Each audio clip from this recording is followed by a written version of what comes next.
कहते हैं राजनीति शतरंज की बिसात में हर चाल सीधी नहीं होती, कुछ तिरछी भी चलनी पड़ती है।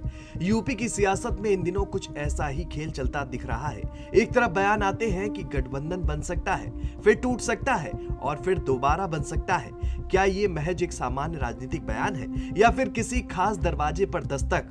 जब बड़े नेता इशारों में बात करते हैं तो सियासत के गलियारों में हलचल अपने आप बढ़ जाती है। सवाल यह है कि क्या पर्दे के पीछे कोई नई पटकथा लिखी जा रही है?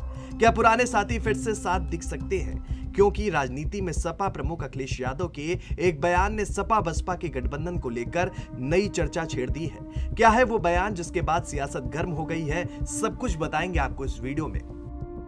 समाजवादी पार्टी के अध्यक्ष अखिलेश यादव ने प्रेस कॉन्फ्रेंस में सियासी गठबंधन बनने, फिर टूटने और फिर से बनने की जो बात कही है, उसे लेकर चर्चाओं का बाजार गर्म हो गया है। कहा जा रहा है कि कहीं ये बसपा सुप्रीमो मायावती को इशारा तो नहीं, क्योंकि पिछले महीने मायावती भी गठबंधन को लेकर बड़ा बयान दे चुकी हैं।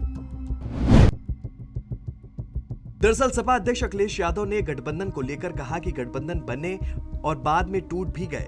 हालांकि अब हम अपने पुराने गठबंधन को वापस मजबूत करने की कोशिश कर रहे हैं। इससे पहले उन्होंने बाबा साहब भीमराव अंबेडकर और लोकनायक जयप्रकाश नारायण को लेकर भी बड़ी बात कही थी। उन्होंने कहा कि कभी अंबेडकर और लोहिया ने मिलकर साथ काम करने की कोशिश की थी, लेकिन समय और परिस्थितियों ने ऐसा करने नहीं दिया। अखिलेश यादव की इन दोनों बयानों को लेकर माना जा रहा है कि ये मायावती को एक संदेश देने की कोशिश है। एक तरफ पुराने गठबंधन बनने और टूटने के बावजूद फिर से जुड़ने की उम्मीद और दूसरी तरफ अंबेडकर और लोहिया के साथ काम न कर पाने की कसक। ये कयास इसलिए लगाए जा रहे हैं क्योंकि 2027 में होने वाले यूपी विधानसभा चुनाव में गठबंधन को लेकर अखिलेश भी दिल बड़ा रखने की बात कहते रहे हैं और मायावती ने भी अकेले चुनाव लड़ने की अपनी जिद में कुछ नरमी दिखाई है। बहुजन समाज पार्टी के अध्यक्ष मायावती ने पिछले महीने अपने जन्मदिन के मौके पर आयोजित प्रेस कॉन्फ्रेंस में गठबंधन को लेकर बड़ा बयान दिया था। मायावती ने उस दौरान कहा था कि फिलहाल वो अकेले चुनाव में उतरने की राह पर आगे बढ़ रही हैं, लेकिन भविष्य में अगर कोई उन्हें सवर्ण वोट ट्रांसफर कराने की गारंटी दे तो वो गठबंधन पर विचार करेंगी। मायावती के इस बयान को लेकर माना गया था कि मायावती ने बीजेपी को इशारा दिया था।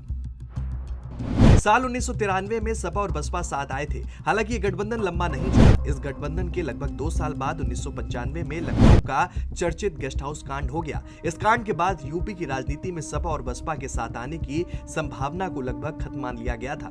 हालांकि इस असंभव से दिख रहे गठबंधन को बुआ और भतीजा यानी मायावती और अखिलेश ने साल 2019 के लोकसभा चुनाव में संभव कर दिखाया। 2014 में सपा को 5 और बसपा को 0 सीटें मिली थी, लेकिन दोनों के साथ आने से बसपा के 10 सांसद चुनाव जीते, वहीं सपा 5 पर ही अटकी रही।